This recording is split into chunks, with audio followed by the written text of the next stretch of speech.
السلام عليكم ورحمة الله وبركاته. بسم الله الرحمن الرحيم. الحمد لله رب العالمين، والصلاة والسلام على سيد المرسلين نبينا محمد وعلى آله وصحبه أجمعين. أما بعد, সম্মানিত শ্রোতা দর্শক মণ্ডলী, আল্লাহ রাব্বুল আলামিনের প্রশংসা এবং প্রিয় নবী সাল্লাল্লাহু আলাইহি সাল্লামের উপর সালাত ও সালামের পর আজ বুধবার 4 রজব 1447 হিজরি মোতাবেক 24 ডিসেম্বর 2025 আমাদের ধারাবাহিক আলোচনা সাপ্তাহিক প্রশ্নোত্তর পর্ব নম্বর 118। 10টি প্রশ্ন রয়েছে। ইনশাআল্লাহ তাআলা আমরা এই প্রশ্নগুলির উত্তর দেওয়ার চেষ্টা করব। আল্লাহ রাব্বুল আলামিন যেন তৌফিক দান করেন। প্রথম প্রশ্ন করেছেন, বলছেন, আসসালামু আলাইকুম শেখ। ওয়ালাইকুম আসসালাম ওয়া রাহমাতুল্লাহ। আমি মোবাইল কোম্পানিতে চাকরি করছি। বর্তমানে তারা কিস্তির সিস্টেম চালু করেছে। এখন কোম্পানি সরাসরি ব্যাংকের সাথে হয়ে কিস্তি দেওয়ার কাজ করছে এবং কিস্তি দেওয়া মোবাইলের যে টাকা বেশি নেওয়া হয় তা সরাসরি কোম্পানি গ্রহণ করে। যেহেতু ব্যাংকের সাথে কোম্পানি যুক্ত, তাহলে আমি চাকরিটা করতে পারবো কি? আপনি যেহেতু শুধু ব্যাংকে চাকরি করছেন না, আপনি একটা কোম্পানিতে চাকরি করছেন এবং আপনার কাজ হচ্ছে মোবাইল সম্পর্কীয় কাজ, সেটা নগদে অথবা কিস্তিতে বিক্রি করা বা যাই হোক না কেন, মোবাইল কোম্পানিতে কাজ, যে কাজটি জায়েজ। আর আপনার কোম্পানি হয়তো সুদী ব্যাংকের সাথে আংশিক আদান প্রদান করছে, এই জন্য আপনার কোম্পানি গুনাহগার, কিন্তু আপনার কাজ আপন জায়গায় জায়েজ রয়েছে, মানে আপনি সরাসরি সুদী প্রতিষ্ঠানে চাকরি করছেন না। যদি বলতেন যে আমি সুদী ব্যাংকে চাকরি করি, তাহলে বলতাম যে এই চাকরি করা হারাম, এই রুজি হারাম। সুতরাং এই কাজ করতে পারবেন। আল্লাহু তাআলা আলাম। 2 নম্বর প্রশ্ন, বলছেন, আসসালামু আলাইকুম শেখ। ওয়ালাইকুম আসসালাম ওয়া রাহমাতুল্লাহ। আমি দমনা থেকে বলছি শেখ, আমার একটা প্রশ্ন, ব্যাংকের জন্য ঘর ভাড়া দেওয়া যাবে কি? জাযাকাল্লাহু খাইরান। না, ব্যাংক মানে সুদী ব্যাংক বলতে চাইছেন। তো সুদী ব্যাংকে বা সুদী প্রতিষ্ঠানকে ঘর ভাড়া দেওয়া কোনো পাপের জন্য, গুনাহ করার জন্য ঘর ভাড়া দেওয়া জায়েজ নয়। তাদের একটি কাবিরা ধ্বংসাত্মক গুনাহ হচ্ছে সুদ, আকলু রিবা। সুদের লেনদেন হচ্ছে এমন ধ্বংসাত্মক গুনাহ যে ফাযানু বিহারবি মিনাল্লাহি ওয়া রাসূলিহি, সুদী কারবারকারীদের বিরুদ্ধে আল্লাহ রাব্বুল আলামিনের এবং তাঁর রাসূল সাল্লাল্লাহু আলাইহি ওয়াসাল্লামের যুদ্ধের ঘোষণা রয়েছে কোরআনে কারিমে। আল্লাহ ধ্বংস করে দেবেন তাদের বরকতকে এবং তাদের রুজি রোজগারকে, তাদের দিন দুনিয়াকে। সেই জন্য আপনি সুদী প্রতিষ্ঠানকে, ব্যাংক হোক অন্য কোনো প্রতিষ্ঠান হোক, সুদী প্রতিষ্ঠান হয়ে ভাড়া দিতে পারবেন না। এইরকম মদের দোকানের জন্য ভাড়া দিতে পারবেন না। এইরকমই তামাক, বিড়ি, সিগারেটের জন্য ভাড়া দেবেন, এটা জায়েজ নয়। এইভাবে যে কোনো হারাম কাজের জন্য, শিরক করার জন্য আপনি ভাড়া দেবেন, গায়রুল্লাহকে ডাকার জন্য আপনি কোনো কিছু ভাড়া দেবেন, তা জায়েজ নয়। আল্লাহ রাব্বুল হারাম থেকে বেঁচে থাকার তৌফিক দান করুন। এবং এই রুজি হারাম। যদি আপনি সুদী প্রতিষ্ঠানকে বা হারাম কাজের জন্য ঘর ভাড়া দেন, তো যে ভাড়াটি আসবে এই ভাড়া আপনার হারাম। জি। 3 নম্বর প্রশ্ন, বলছেন, আসসালামু আলাইকুম শেখ। ওয়ালাইকুম আসসালাম। আমার প্রশ্ন হলো, জুমার খুতবার আগে 2 রাকাতের বেশি সুন্নত পড়া যায় কি না? হ্যাঁ, পড়া যাবে, কিন্তু জোহরের ওপর কিয়াস করে জোহরের আগে 2 বা 4 রয়েছে, সেই জন্য আমি জুমার আগে 4 পড়ছি অথবা 2 পড়ছি, এটা ঠিক নয়। কারণ জোহর আর জুমায় বিভিন্ন দিক থেকে পার্থক্য রয়েছে, আর ইবাদতের ক্ষেত্রে কিয়াস যুক্তি চলে না, কোনো কিছুকে তুলনা করা চলে না। সুতরাং যারা 4 রাকাত কাবলাল জুমা পড়েন, মানে জুমার আগে সুন্নত পড়েন, তারা মনে করেন জোহর আগে যেহেতু 4-এর হাদিস রয়েছে, এটা আমল করব, এটা ঠিক নয়, এটা ভুল আমল। কিন্তু আপনি নফলের নিয়তে 2, 4, 6, 8, 10 এইভাবে যত পারেন আপনি পড়তে থাকেন। এর মর্মে 2টি হাদিস রয়েছে, একটি সহিহ বুখারী মুসলিমে রয়েছে আর একটি সহিহ বুখারী মুসলিমে রয়েছে। সহিহ মুসলিমে হাদিস রয়েছে, কোনো ব্যক্তি জুমার দিনে গোসল করলো, সুন্দর করে গোসল করলো, আতর সুগন্ধি ব্যবহার করলো, আর তারপরে মসজিদে তাড়াতাড়ি গেল, ফাসাল্লা মা কুদ্দিরা লাহু, তার ভাগ্যে যা নির্ধারিত আছে তা সে সালাত পড়ল, মানে যতটা আপনি পারেন নফল সালাত আদায় করলেন। এটি সহিহ মুসলিমের হাদিস এবং সহিহ বুখারীতে রয়েছে ফাসাল্লা মা কুতিবা লাহু। সহিহ মুসলিমও এই হাদিসটা রয়েছে, তার ভাগ্যে যা লিখনি রয়েছে, লেখা রয়েছে, তা সে সলাৎ পড়ল, ততটা পরিমাণ সলাৎ পড়ল। 834 নম্বর সহিহ বুখারীতে এবং 859 নম্বর, দুইবার করে হাদিসটি এসছে। সুতরাং যা লেখা আছে মানে যত পারেন আপনি পড়তে পারেন, দুই দুই করে যত পারেন আপনি নফল সালাত পড়তে পারেন। এখানে একটি বিষয় মনে রাখবেন যে সুন্নতটির গুরুত্ব আমরা দিয়ে থাকি না হয়তো, যে নফল পড়া সম্পর্কে হাদিস রয়েছে জুমার আগে, কিন্তু অধিকাংশ মানুষ আমরা শুধু সূরা কাহা পড়ায় ব্যস্ত, অথবা কোরআন তেলাওয়াতে ব্যস্ত হয়ে যায়, অথবা কেউ দোয়াতে ব্যস্ত হয়ে যান। এর চাইতে উত্তম জায়েজ কাজ, কোনো অসুবিধা নেই যে আপনি 2 রাকাত তাহিয়াতুল মসজিদ পড়লেন জুমা মসজিদে গিয়ে জুমার দিনে, আর তারপরে এখনও খুতবা যেহেতু শুরু হয়নি সেই জন্য আপনি কোরআন তেলাওয়াত করতে থাকলেন, সূরা কাহফ হোক আর অন্য সূরা হোক, আপনি কোরআন তেলাওয়াত করতে থাকলেন অথবা দোয়া করতে থাকলেন, জায়েজ। কিন্তু তার চেয়ে উত্তম সুন্নাহ হচ্ছে ফাসাল্লামা কুদ্দিরা লাহু ফাসাল্লামা কুতিবা লাহু, যা আপনার লেখনী আছে যতটা সম্ভব হয় আপনি সালাত আদায় করবেন, এটি বেশি উত্তম। জি, আল্লাহ তাআলা। সুতরাং আপনি জুমার আগে 2 রাকাত তাহিয়াতুল মসজিদের নিয়তে পড়ে বাকি নফল যত ইচ্ছা পড়তে পারেন, জোড়া জোড়া করে 2 করে সালাম ফিরবেন। 4 নম্বর প্রশ্ন বলছেন, আসসালামু আলাইকুম শেখ ওয়ালাইকুম সালাম, মসজিদের সুন্নত নামাজের সেজদায় মোনাজাতের দোয়া করা যায় কিনা? মোনাজাতের দোয়া বলতে আপনি সম্মিলিত মোনাজাত তো বিদআত, ইমাম দোয়া করবেন আর মুক্তাদির আমিন আমিন বলবেন, কিন্তু হাত উঠে যে দোয়া করা হয় এটিকে আমাদের দেশের মানুষরা দেশীয় ভাষায় মোনাজাত বলে থাকে। মোনাজাত মানে চুপিসারে কথা বলা বা গোপন আলাপ করা। এটি মূলত সালাত অবস্থায় তাকবীরে তাহরিমা থেকে সালাম ফেরা পর্যন্ত মুসল্লি আল্লাহর সাথে গোপন আলাপ করে, চুপিসারে কথা বলে। ইযা সাল্লাল আবদু ইউনাজি রব্বাহু, বান্দা যখন সালাত আদায় করে বা সালাতরত থাকে তখন রবের সাথে মোনাজাত করে, মানে গোপন আলাপ করে। আপনি আপনার আরজি আল্লাহর কাছে চুপিসারে পেশ করছেন। এক কথায় এখানে প্রশ্নকারীর উদ্দেশ্য হচ্ছে মোনাজাতে সাধারণত কোরআনি দোয়াগুলি পড়ে থাকি, হাদিসের দোয়া পড়ে থাকি, সেই দোয়াগুলি সেজদায় পড়তে পারবো কি না নফল সালাত? নফল কেন, ফরজ সালাত আপনি তসবিহ পড়ে নেওয়ার পর পড়তে পারবেন। তসবির সুবহান রাব্বিয়াল আলা, সুবহান রাব্বিয়াল আলা, সুবহান রাব্বিয়াল আলা 3 বার সর্বনিম্ন উত্তম সুন্নাত, আর সর্বঊর্ধ্বে আপনি যত বেশি পারেন পড়েন। আর যদি তার সাথে বেশি বেশি দোয়া করেন, কোরআনি দোয়া, কোরআন তেলাওয়াত নিষেধ আছে, তেলাওয়াত আলাদা জিনিস, তেলাওয়াত আয়াতের শুরু থেকে হয়, কিন্তু অনেকগুলি দোয়া আয়াতের শুরু থেকে নয়। তারপর নিয়তের বিষয় যে আপনি এটা কোরআনের তেলাওয়াত করছেন, আবৃত্তি করছেন, নাকি দোয়া করছেন কোরআনের দোয়া দিয়ে। দোয়া করা সবচেয়ে উত্তম দোয়া কোরআনি দোয়া। তারপর রাসূলুল্লাহ সাল্লাল্লাহু আলাইহি ওয়াসাল্লামের দোয়া, মাসুর দোয়া মানে হাদিসের দোয়া, এমনকি কোরআনে কারিমের দোয়াগুলিও মাসুর মানে আল্লাহ থেকে বর্ণিত, রব্বুল আলামিনের কালাম।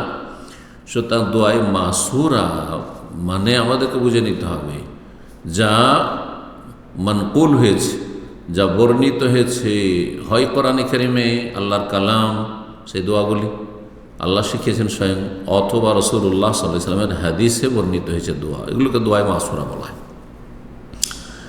এই দোয়াগুলি পড়তে পারবেন। এই মর্মে সহিহ মুসলিমের 744 নম্বর হাদিস এবং সহিহ মুসলিমের আরেকটি হাদিস রয়েছে, সহিহ বুখারীতে রয়েছে 738 নম্বর সহিহ মুসলিমের হাদিস।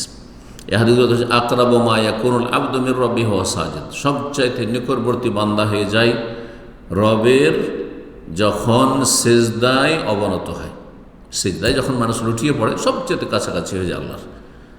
ফাজতাহিদু ফিদ দুআ, সুতরাং দোয়াতে তোমরা পরিশ্রম করো, হ্যাঁ সর্বাত্মক প্রচেষ্টা চালা। তাহলে মেহনতের সাথে দোয়া করতে হবে, মন লাগিয়ে দোয়া করতে হবে, অন্তর থেকে দোয়া করতে হবে। জি, একাগ্র চিত্তে দোয়া করতে হবে, বারবার করে আল্লাহর কাছে চাইতে হবে। ফাজতাহিদু ফিদ দুআ। আর একটি হাদিসে রয়েছে ফাজতাহিদু ফিদ দুআ, দোয়ায় তোমরা সর্বাত্মক চেষ্টা করো এই সেজদার অবস্থায়। ফাকামিনুন আইয়ুস্তাজাবা লাকুম, আশা করা যায় যে তোমাদের দোয়া কবুল হবে সেজদারত অবস্থায়। সুতরাং সেজদাতে সবচেয়ে ভালো দোয়া হচ্ছে কোরআনে কারীমের দোয়া, তারপরে রাসূলুল্লাহ সাল্লাল্লাহু আলাইহি ওয়াসাল্লামের হাদিসের দোয়া, তারপরে আমাদের নিজের দোয়া। সেজদাতে দোয়া করতে পারবেন, আরবি তো হইলেই ভালো। জি।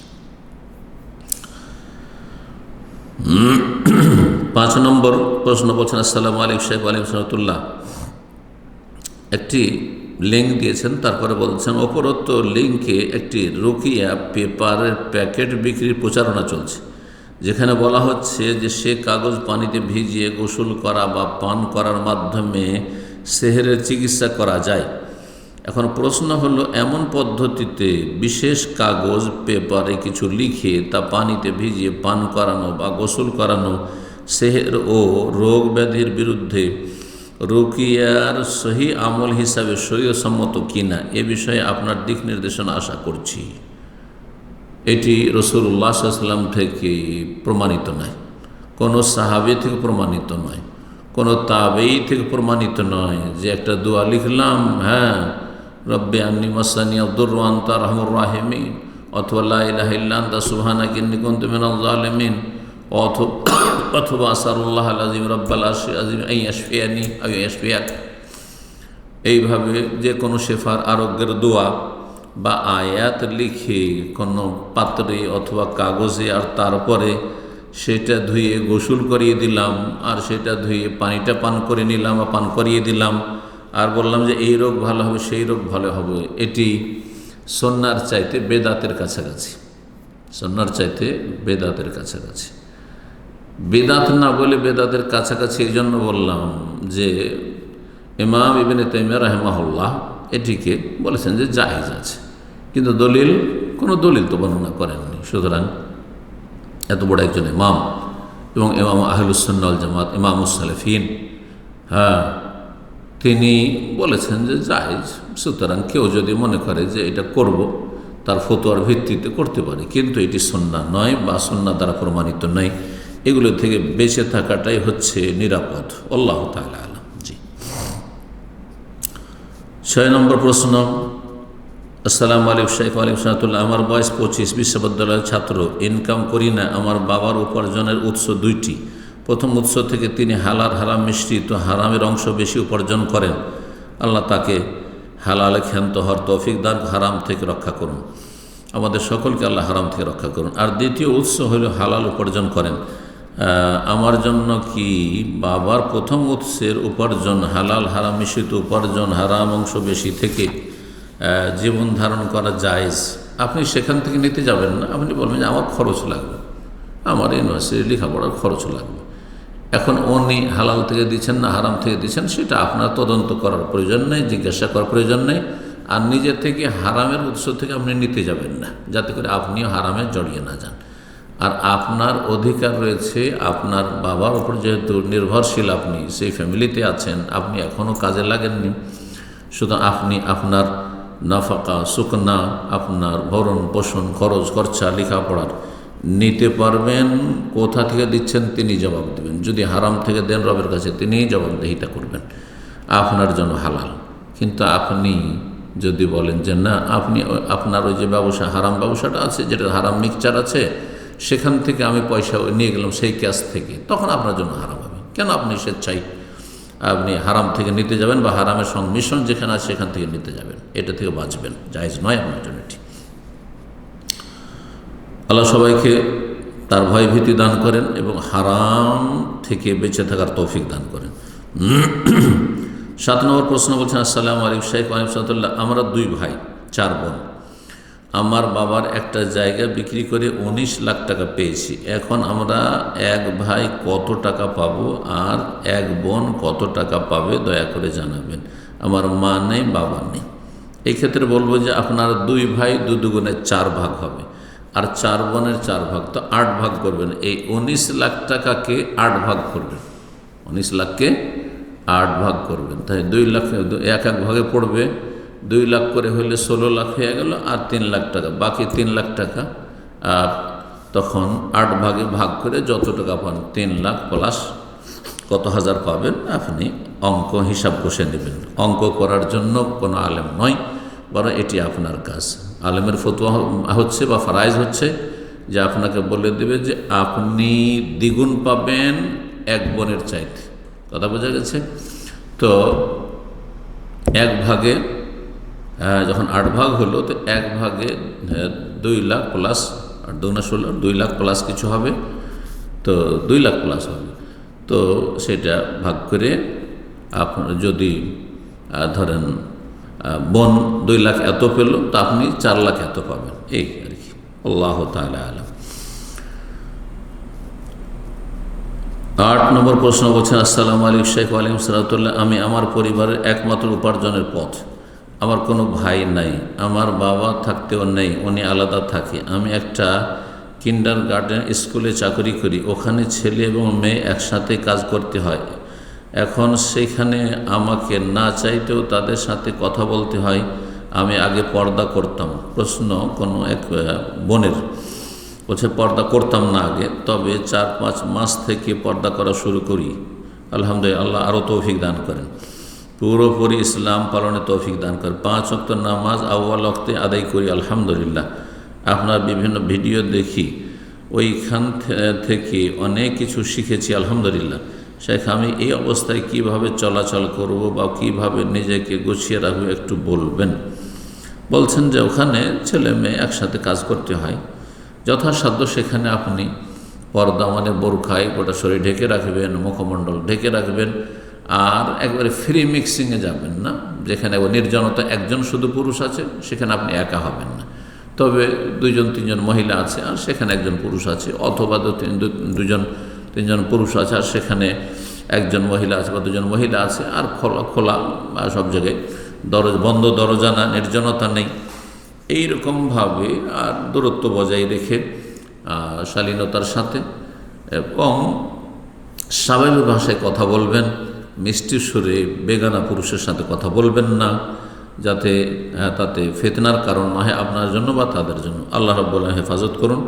আর যথাসাধ্য চেষ্টা করবেন সেখান থেকে অব্যাহতি নেওয়ার, এবং অন্য কোনো ভালো জায়গায় যেখানে শুধু মেয়েরা কাজ করে সেই মেয়েদের মাঝে কাজ করার চেষ্টা করবেন। আল্লাহ রুজিতে বরকত দান করুন। ওয়া ইয়াত্তাকিল্লাহ ইয়াজআল মাখরাজা, আল্লাহকে যারা ভয় করবে তার জন্য আল্লাহ নিকাশের ব্যবস্থা অবশ্যই করবেন। এর চাইতে ভালো উত্তম বিকল্প আল্লাহ রাব্বুল যেন আপনাকে আমাকে সকলকে দান করেন। 9 নম্বর প্রশ্ন বলছেন, আসসালামু আলাইকুম শেখ। ওয়ালাইকুম সালাম। এক কোম্পানিতে আমার কাজ শুধু বেতনের শিট বানানো, তারা অবৈধভাবে লাইসেন্স ছাড়া এক্সেল ব্যবহার করে। আমি শুধু সেই এক্সেলে কাজ করি, ইনস্টল করি না। এই চাকরির বেতন হালাল হবে কি? হালাল, অসুবিধা নেই, হালাল। এসব কাফেরদের তৈরি করা, আর তারপরে এতে অধিকাংশ ক্ষেত্রে হারামে ব্যবহার হচ্ছে। আপনি ভালো কাজে ব্যবহার করবেন, তারপর আপনি নিজে সেটা করছেন না, আপনি বেতনের শিট তৈরি করছেন, সেই কাজটি আপনার যায়, সুতরাং আপনার রুজি হালাল, আপনি কাজ করুন। জি। 10 নম্বর প্রশ্ন, আসসালামু আলাইকুম শেখ। ওয়ালাইকুম আসসালাম রাহমাতুল্লাহ। তাহিয়াতুল উযু, তাহিয়াতুল মসজিদ এবং 5 ওয়াক্ত ফরজ সালাতের সুন্নাত সালাত কি এক নিয়তে সব আদায় করতে পারবেন? এক নিয়তে, এক গুলিতে কয়েক স্বীকার করতে পারবেন। অর্থাৎ আপনি সুন্নাত পড়ছেন, যেমন জোহরের, ওর সাথে তাহিয়াতুল উযুরও নিয়ত করে নেন, যেহেতু এক্ষুনি উযু করে আসলেন, আর মসজিদে প্রবেশ করলেন, এখন বসবেন, তো তাহিয়াতুল মসজিদেরও নিয়ত করলেন, জায়েজ রয়েছে। ফজরে কখনো নবী সাল্লাল্লাহু আলাইহি ওয়াসাল্লাম সাহাবায়ে কেরামগণ 2 রাকাত তাহিয়াতুল মসজিদ আর 2 রাকাত ফজরের সুন্নাত এমনটা করেননি, বরং ওই সুন্নতই নিয়ত করে নিয়েছেন তাহিয়াতুল মসজিদের। এইরকম মসজিদে গেলেন আর একামত হয়ে গেল, তাহিয়াতুল মসজিদের নিয়ত, এটি মসজিদ আপনার ফরজ সালাত ফরজ আদায় হলো, আর মসজিদ সালামিরও সালাত হয়ে গেল, সেই নিয়তটি করেন, ইনশাআল্লাহ তাআলা সওয়াব পাবেন। বলছেন যেমন তাহিয়াতুল উযুর 2 রাকাত সালাত এবং তাহিয়াতুল মসজিদের 2 রাকাত সালাত, মোট 4 রাকাত সালাত, ও জোহরের 4 রাকাত সালাত একসাথে সর্বমোট 4 রাকাত সালাত কি পড়তে পারবো? এক কথা, একসাথে নিয়ত করতে পারবেন, কিন্তু যদি মনে করেন যে আমি পৃথক পৃথক পড়বো, জায়েজ রয়েছে, একমাত্র ফজর ছাড়া। কারণ ফজরে 2 রাকাতের বেশি পড়া আযান ইকামতের মাঝখানে নবী সাল্লাল্লাহু আলাইহি সাল্লাম থেকে বা সাহাবায়ে কেরাম থেকে মসজিদে প্রমাণিত নেই। কিন্তু বাসা থেকে যদি পড়ে চলে যান, তাহলে বাসাতে আপনি ফজরের সুন্নত পড়ে নিলেন, আর তারপরে মসজিদে গেলেন, তখন মসজিদে আপনাকে তাহিয়াতুল মসজিদ ভিন্ন পড়তে হবে, কারণ মসজিদের তাহিয়াতুল মসজিদ হচ্ছে মসজিদের সালামি, সুতরাং মসজিদ থেকে 2 রাকাত পড়তে হবে। আল্লাহ তাআলা এ বিষয়ে বিস্তারিত জানে উপকৃত করবেন আশা করি। যেমনটা বললাম, আশা করি আপনার প্রশ্ন উত্তরে এতটুকুই যথেষ্ট।